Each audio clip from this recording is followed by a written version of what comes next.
Thank you very much. Now, racial discrimination legislation, rather boringly referred to as 18C, is in the spotlight again today. Some say the laws, at a glance, work well and don't need to be watered down. Others are calling for a giant figurative hose to water them down. A quick and fun lesson in race-hate laws. 18C is a section of Australia's Racial Discrimination Act that makes it illegal to offend, insult, humiliate or intimidate another person because of their race, skin colour or ethnic origin. It was brought about in 1995 by the Keating government. That was 22 years ago. Quick and fun? That was neither quick nor fun, you dirty, lying son of a... People are being subjected to the most appalling attacks, and for Australia to step back and say it's all right, I don't like to think what would happen. That, for me, would be letting hate off the leash. It'd be opening the gate. Now, here's the thing. A pod of politicians, including David Leyonhjelm, Corey Bernardi and Tim Wilson, feel 18C impinges on their right to free speech and want it reworded, mainly to erase the words offend or insult, replacing it with the word harass. And a new bipartisan report from the Parliamentary Joint Committee on Human Rights, released late today, only seemed to muddy the waters by admitting the wording of 18C required further consideration. If you think it all feels like a giant waste of time discussing 18C, you're not alone. Pete's still furious. There is absolutely no reason for any changes to 18C. Just not on my radar at all. I went up to North Queensland the other day. We talk about a whole range of things. I'll be quite frank, they do not invite me into their shed to look around their packing shed and then say, now Barney, sit down in this chair, I want to talk to you about the Racial Discrimination Act. Basically, there are many opinions but no consensus, which means the ball is now in the court of Malcolm Turnbull. So what's a PM to do? And why are we still talking about this? But joining us now is Liberal backbencher, former Human Rights Commissioner and supporter of watering down 18C, Tim Wilson. Tim, there was no consensus reached today. I get the feeling 18C isn't going to go away, though. Will Malcolm Turnbull have to step up and make a call to end this? Well, there actually was consensus. There's a consensus that there's a problem with the law. What there isn't is a consensus around how to solve it and how to move it forward.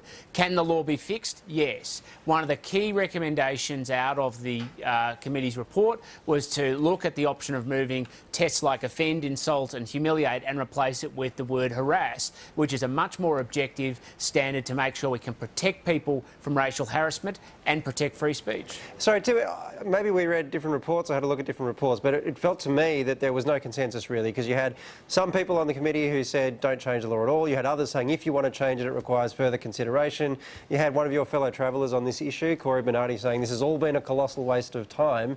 Now we can't seem to agree on whether or not there is agreement. Can we at least agree there's no agreement on whether there's agreement or what the hell we should be doing? I don't even know what my question is anymore, Tim.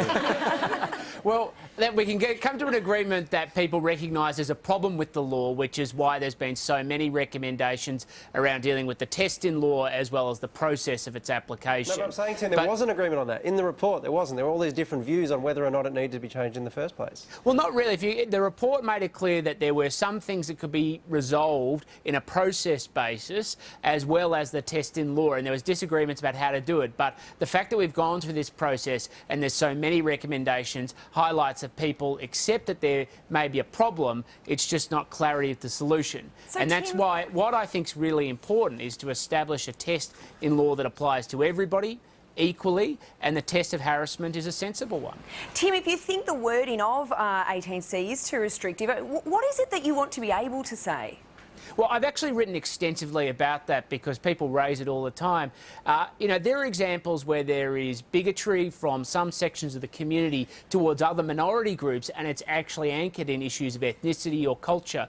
There was one example where Anthony Mundine, the boxer, went out previously and said, and this he very explicitly said this was anchored in his ethnic identity, that homosexual people shouldn't be shown on primetime television. That was aired on Sunrise, and he's allowed to say that, because there's no equivalent protection for gay and lesbian people, people with a disability, people on the basis of their gender. It only applies to race and sets a very low bar in restricting what people can say. Sorry, so your solution to that is rather than provide protection for other minorities, to take it away from ethnic ones? No, it's to say there's a standard that applies consistently, which is why I like the term harassment and intimidation. And my view and what my submission to the inquiry said was, why don't we give that protection to everybody rather than saying, go nuts on people with a disability, but you can't offend somebody on the basis of race. Tim, I enjoy talking about this. This is the kind of thing that I'm interested in. Turns out, according to the Deputy Prime Minister, no one else in Australia seems interested in it.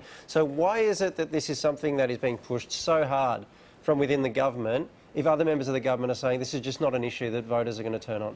Well, there are differences of opinion. Is it the first priority of the government? Absolutely not. The Deputy Prime Minister was right in talking about cost of living issues, making sure we keep electricity or reduce the price of electricity. That's absolutely the top of the government's agenda. But defending our way of life, defending basic principles of liberalism and a free society as free speech means that we can walk and chew gum at the same time. Right, Tim, we'll leave it there. Thanks so much for your time. A pleasure.